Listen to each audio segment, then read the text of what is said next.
امریکی صدر Donald Trump نے اعتراف شکست کر لیا ہے، کھل کر یہ بات مان لی ہے کہ وہ ایران کے خلاف ناکام ہو گئے ہیں۔ جس جنگ کو وہ ایران کی چوکھٹ پر لے کر گئے تھے، اس پر مسلط کر دی تھی، اس میں وہ اس حد تک ناکام ہو گئے ہیں کہ کوئی ایک ہدف بھی حاصل نہیں کر سکے ہیں، اور یہ ایک انٹرویو میں آج انہوں نے کھل کر بتایا ہے۔ اور یہ وہ ساری باتیں ہیں جو US کی انٹیلیجنس ان کو پچھلے 3-4 ہفتوں سے بتا رہی تھی، اور میڈیا بھی بتا رہا تھا، اور ان کے تمام مشیران بھی یہ بات کر رہے تھے کہ آپ جن راستوں پر گامزن ہیں وہ راستے کامیابی کی طرف نہیں جاتے، وہ ناکامی کی طرف جاتے ہیں۔ اور آج انہوں نے 3 ایسی باتیں کی ہیں اپنے انٹرویو میں جس سے پتہ چلتا ہے کہ وہ مکمل طور پر بری طرح ایران میں ناکام ہو گئے ہیں۔ میرا نام اظہر علی خان ہے اور آپ دیکھ رہے ہیں آج کی بات۔ ڈونلڈ ٹرمپ نے انٹرویو میں سب سے پہلے کہا کہ وہ ایران کے سپریم لیڈر سے ملاقات کرنا چاہتے ہیں، اس کے خواہش مند ہیں، اور ہو سکتا ہے کہ ان کی ملاقات کبھی نہ کبھی ان سے ہو جائے۔ اس کا مطلب یہ ہے کہ وہ اعتراف شکست کر رہے ہیں، کھل کر یہ بات کر رہے ہیں کہ ہم مکمل طور پر ناکام ہو چکے اس رجیم چینج میں جو ہم ایران میں کرنا چاہتے تھے۔ ہم سمجھتے تھے کہ ہم رجیم چینج کر لیں گے، ہم بتاتے تھے کہ آیت اللہ مجتبیٰ خامنہئی دنیا کے لیے خطرہ ہیں، اور ان کا بدل جانا، ان کو تبدیل کر دینا، ان کو ہٹا دینا بہت ضروری ہے۔ اب جب کہ وہ آیت اللہ علی خامنہئی اور ان کے رفقا کو شہید کر چکے ہیں، اور آیت اللہ مجتبیٰ خامنہئی کو انہوں نے زخمی کیا لیکن جان لینے میں ناکام رہے، تو اس کے بعد جب انہیں اندازہ ہو گیا کہ وہ تمام تر معاملات کو خود دیکھ رہے ہیں، اور یہ تمام جنگ جو سپروائز کی جا رہی ہے انہی کی یہ سپرویژن میں یہ ساری چیزیں ہو رہی ہیں، تو اس کے بعد ان کو اندازہ ہوا کہ وہ تو بری طرح ناکام ہو گئے ہیں۔ اور اب چونکہ وہ ڈھونڈ بھی نہیں پا رہے، اسرائیل اور امریکہ مل کر آیت اللہ مجتبیٰ خامنہئی کو ڈھونڈ نہیں پا رہے، اور اب تک یہ پتہ بھی نہیں لگا سکے کہ وہ کون سے خفیہ مقام پر ہیں، کس طرح کمیونیکیٹ کرتے ہیں، کس طرح بات کرتے ہیں، کس طرح ہدایات دے رہے ہیں، اور لوگ وہ ہدایات لینے کے بعد اگر انہیں کوئی سوال کرنا ہو، کچھ پوچھنا ہو، تو وہ کس ذریعے سے مجتبیٰ خامنہئی تک رسائی حاصل کرتے ہیں، ان سے بات کر پاتے ہیں۔ اسی کے ساتھ انٹرویو میں ڈونلڈ ٹرمپ نے ایک بہت اہم بات کی، انہوں نے کہا کہ اب ایران میں کسی زمینی آپریشن کی ضرورت نہیں ہے۔ یہ وہ لفظ ہے جو پہاڑ بن کر ڈونلڈ ٹرمپ پہ گرا ہے، اور ڈونلڈ ٹرمپ نے اس حقیقت کو مان لیا ہے کہ وہ مکمل طور پر ناکام ہو چکے ہیں۔ گراؤنڈ انویژن، زمینی آپریشن کا انٹیلیجنس ایجنسیز امریکہ کی اور ٹرمپ ایڈمنسٹریشن سے جڑے بہت ہی قریبی لوگ جو ان کے مشیر بھی تھے ڈونلڈ ٹرمپ کے، بار بار کہہ رہے تھے کہ یہ خودکشی مت کر لیجئے گا، کہیں آپ ایران کی سرزمین پر قدم مت رکھ دیجیے گا۔ گراؤنڈ فورسز اتارنا خودکشی کے مترادف ہے، اور وہاں سے تابوتوں کے ایک ایسا ریلا آئے گا کہ امریکہ اس سے بھر جائے گا اور آپ کی حکومت بری طرح ہل جائے گی۔ ڈونلڈ ٹرمپ کو یہ بات بتائی جا رہی تھی کہ کچھ لوگوں نے شروع میں یہ پریزنٹیشنز دیں، بریفنگ دی، اور کہا کہ آپ جب تک گراؤنڈ پہ نہیں اتریں گے، صرف فضائی آپریشن سے کچھ حاصل ہونے والا نہیں ہے، آپ اپنے وقت، پیسے اور وسائل کو ضائع کر رہے ہیں۔ اس کے بعد ڈونلڈ ٹرمپ نے اپنا یہ ذہن بنا لیا کہ ہمیں ایک گراؤنڈ فورس اتارنی چاہیے، گراؤنڈ انویژن کرنی چاہیے، اور اس کے بعد وہاں پہ جا کے وہ لوگ جائیں، کامبیٹ سچویشن میں بھی رہیں، فائرنگ کا تبادلہ کریں، لڑائی جھگڑا کریں، اور اس کے بعد یورینیم اٹھا کر وہاں سے لے آئیں، جو یورینیم افزودہ کیا ہوا ہے ایران نے، جو تقریباً 400 کلو یورینیم افزودہ بتایا جاتا ہے۔ اب یہ 400 کلو یورینیم افزودہ جو ہوا ہے، اس کو اٹھا کے لانا ایک ہالی ووڈ کی مووی کی طرح تھا، اور ایک الگ ہی سنیمیٹک وہ ایک جنگ کا ماحول سوچ رہے تھے ڈونلڈ ٹرمپ، اور ان کے مشیروں نے ان کو بتایا کہ آپ ذرا ٹھنڈے کمرے میں بیٹھ کر یہ جو بریفنگز لیتے ہیں اس سے ذرا باہر آ جائیے، یہ دنیا بہت تلخ ہے، بہت سخت ہے، جو حالات معروضی حقائق ہیں، جو گراؤنڈ ریالٹیز ہیں، وہ بہت سخت ہیں، اور آپ کو اندازہ ہوگا کہ جب ہمارے فوجی وہاں پہ قدم رکھیں گے تو ان کا شکار فضا میں ہی کر لیا جائے گا، طیارے اول تو داخل ہی نہیں ہو سکتے ایران میں، اگر داخل ہوں گے ایک بہت ہی ایئر ڈیفنس سسٹم کو چکمہ دے کر، اور کسی طرح وہ بہت ہی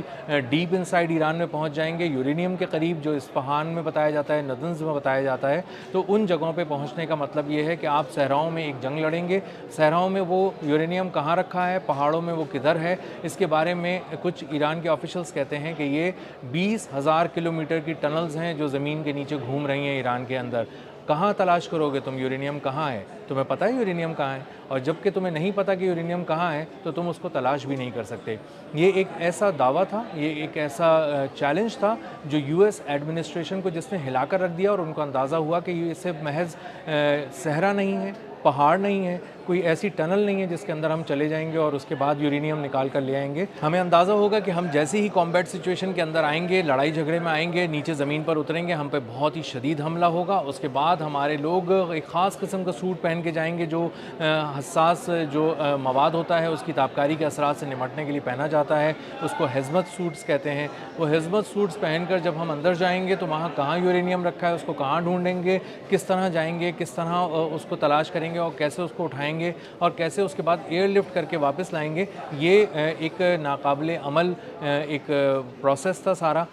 جس کے بارے میں ڈونلڈ ٹرمپ کو بریفنگ دی گئی اور ان کو بتایا گیا کہ دنیا کا مشکل ترین اور پیچیدہ ترین آپریشن ہے اور اس کو کرنے کے بارے میں آپ سوچیے گا بھی نہیں. لیکن ڈونلڈ ٹرمپ نے پائلٹ کو ریسکیو کرنے کے بہانے اصفہان میں یہ ایک چھوٹا سا رسک لے کے دیکھا, جو چھوٹا سا نہیں, وہ جنگی تاریخ کا ایک بہت بڑا رسک, بہت بڑا فیلئر ثابت ہوا جب ان کے تقریباً $800 ملین کے قیمتی طیارے فوجی سب تباہ ہو گئے. اور جب انہوں نے لینڈ کیا تو ایرانی پاسداران انقلاب نے ان کو اپنی زمین پر لینڈ کرنے دیا. جب بالکل قریب آ گئے اور ان کے شکنجے میں پوری طرح انہیں کس دیا گیا تو اس کے بعد ایک ایسا حملہ کیا گیا جو تاریخی حملہ تھا. اور اس کے بعد ان کا A-10 تھنڈر بولٹ طیارہ, انتہائی اہم طیارہ جو گراؤنڈ فورسز کو بہت ہی لو فلائٹ پہ رہ کر جو نچلی سطح پر پرواز کر کے بہت ہی مدد دیتا ہے, وہ تباہ ہو گیا. اور یہ ایک بہت ہی بڑی ناکامی تھی امریکہ کی کہ اس کا ایک A-10 تھنڈر بولٹ طیارہ تباہ ہو گیا. اسی طرح C-130 طیارہ ایک تباہ ہوا, دوسرے کو خود تباہ کرنا پڑ گیا امریکہ کو. اور اس کے بعد پتہ چلا کہ H-60 ہیلی کاپٹرز, بلیک ہاک ہیلی کاپٹرز اور بہت سارے طیارے جو تھے ان کو شدید ترین فائرنگ کا سامنا کرنا پڑا, نقصان اٹھانا پڑا اور اس کے بعد وہاں سے نکلنا پڑا. تو ایک چھوٹا سا گراؤنڈ آپریشن جو چھوٹا نہیں بہت بڑا ہو گیا بعد میں, اس کی ناکامی بہت بڑی ثابت ہو گئی اور ایک کلنک کا ٹیکہ لگ گیا ایک ایئر فورس کے اوپر امریکہ کی. اور ایک ایسا آپریشن جس کے بارے میں ڈونلڈ ٹرمپ کو منع کیا گیا تھا کہ نہیں کیجیے گا, نہیں کروائیے گا, اس کو انہوں نے زور دے کے کروایا. اور اس کے بعد ایک ایسی ہزیمت کا سامنا انہیں کرنا پڑا کہ جو اب رہتی دنیا تک US ایئر فورس کا حصہ بنی رہے گی. تو ڈونلڈ ٹرمپ اب اس بات کو بہت اچھی طرح سمجھ چکے ہیں, ان کے دماغ میں اچھی طرح یہ بات بیٹھ چکی ہے کہ ground invasion, ground operation Iran میں نہیں کیا جا سکتا. اور اس کا مطلب یہی ہے کہ آپ فوجیوں کی لاشوں کے ڈھیر لگوا دیں, اور وہ اب ایسا نہیں کرنا چاہتے. تیسری اور اہم بات انہوں نے جو انٹرویو میں کی وہ یہ کی کہ بی یعنی نتن یاہو کو انہوں نے کھری سنائی فون پہ, اور انہوں نے کہا کہ ہمیں یہ جنگ روکنی پڑے گی, لبنان میں تمہیں بریک لگانے پڑیں گے, واپس آنا پڑے گا. اور ایک بہت ہی زبردست قسم کی شٹ اپ کال دی. اس سے بہت سارے زاویے کھل جاتے ہیں. سب سے پہلا زاویہ یہ ہے کہ نتن یاہو کو اب ڈانٹ پڑ رہی ہے. نتن یاہو بری طرح پوری دنیا میں ہیڈ لائنز کا مرکز بنا ہوا ہے, اب ذلیل و رسوا ہو رہا ہے خود اس ڈونلڈ ٹرمپ کے ہاتھوں جس کو اس نے ٹریپ کیا تھا اور بتایا تھا کہ ایران تو 2-4 دن کی بات ہے, ہم جائیں گے اور ان کو گرا دیں گے اور ان کو گھٹنوں پہ جھکا دیں گے, اور اس کے بعد جب وہ سرنڈر کر دے گا تو ہم دنیا کی سب سے بڑی فتح سمیٹ کر واپس آئیں گے. دوسری بات کہ نتن یاہو اب بہت بری طرح پھنس چکا ہے. نتن یاہو کے کرپشن کیسز اب بہت تیزی سے ان کے اوپر کام ہو رہا ہے, اور بہت جلد اب اندازہ یہ ہوتا ہے کہ وہ کسی ایسی سزا کا مستحق ٹھہرے گا جو اس کو عدالت بہت عرصے سے سنانا چاہتی ہے, لیکن بہت سارے دباؤ ایسے ہیں جن کی وجہ سے عدالتی فیصلہ مسلسل تاخیر کا شکار ہو رہا ہے. تو ڈونلڈ ٹرمپ آج کا انٹرویو ڈونلڈ ٹرمپ کی ہر طرف سے ایک